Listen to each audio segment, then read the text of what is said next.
want to thank you for watching Thrive in the Word, and especially this study of the seven churches of Revelation.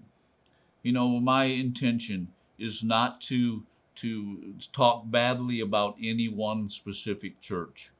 My intention is to take what Jesus said to the seven churches and help it to bring correction to churches that need it. Jesus loved the seven churches. He loved all of them. And Jesus is bringing correction to the seven churches because of his love for these churches. Remember, Jesus died for these churches. And Jesus, if you could sense the heart of Jesus here, he is longing to bring them back into a place where he has close fellowship with him, where they are not only thriving on the outside, but they are thriving on the inside, where the Spirit of God is moving in their midst. And you know what? I don't care what church that you attend. That is Jesus's intention for your church. It's not to put it down. It's not to cast it away. But his intention is that your church would be so aware of the presence of Jesus, and that life-giving presence would then dominate everything that's going on in those church services, and then outside the walls of that church building. Now let's go back to verse number 3 of chapter 3 and see what Jesus says, because this is a sad thing that Jesus has to say. And he says,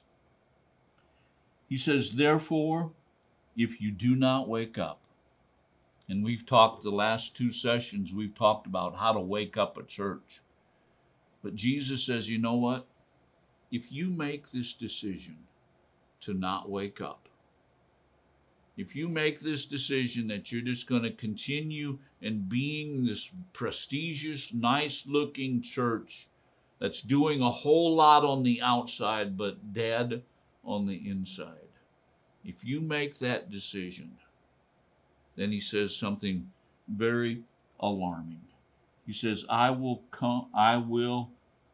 come like a thief, and you will not know what hour I will come to you. Wow. Now, remember, Jesus is talking about the church in the city of Sardis. Do you know that the city of Sardis was only invaded 3 times? Just 3 times.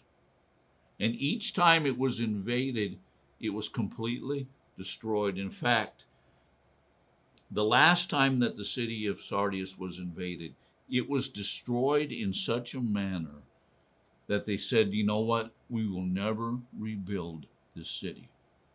It's still in ruins. The way that the city of Sardis was invaded was that the army would scale the cliffs that we talked about in our first session this week.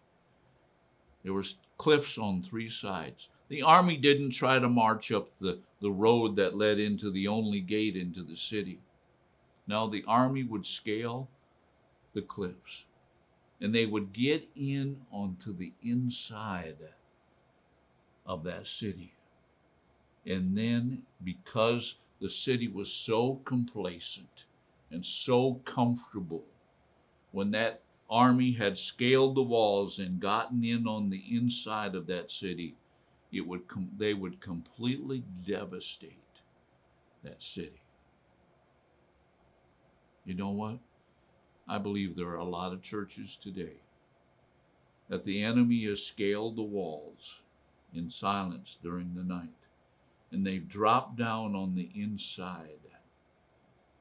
And you know what? They're wreaking havoc in those cities and in those churches. What does Jesus say? He says, I'm going to come to you like a thief in the night. In other words, I'm going to scale that wall. I'm going to come to you quietly. I'm going to come. And then he says, and you will not know at what hour I will come to you. Now that's sad. Here is Jesus.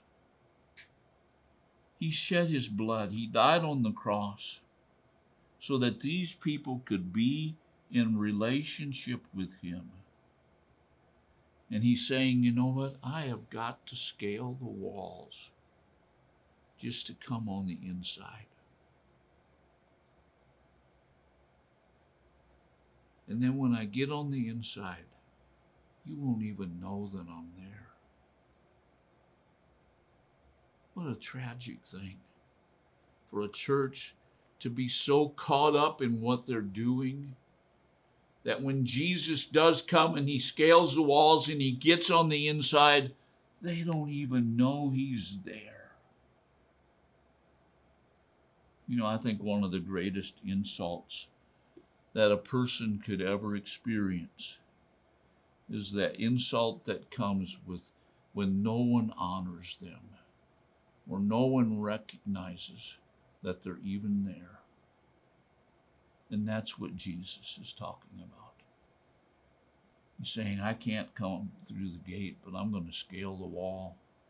I'm going to come down on the inside of you, and you won't even know that I'm there. What a sad situation. Now remember, Jesus has given the church at Sardis the antidote. He's given them what they need to come alive again.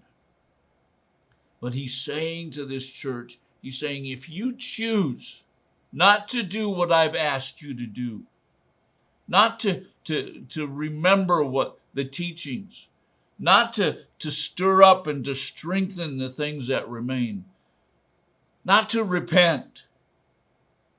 If you choose not to do that, he's saying, I could come into your midst and you won't even know that I'm there. Brothers and sisters, I pray that if you're in a church that there's no life of God present, they may have some things that remain like the church at Sardis. I pray that you would be the one to try to instigate that people would again know the presence of Jesus in that place and the presence of the seven spirits of God alive and well and manifesting themselves in that place. We're going to continue next week talking and finishing this study of the church at Sardis. Will you join us? I hope that you will.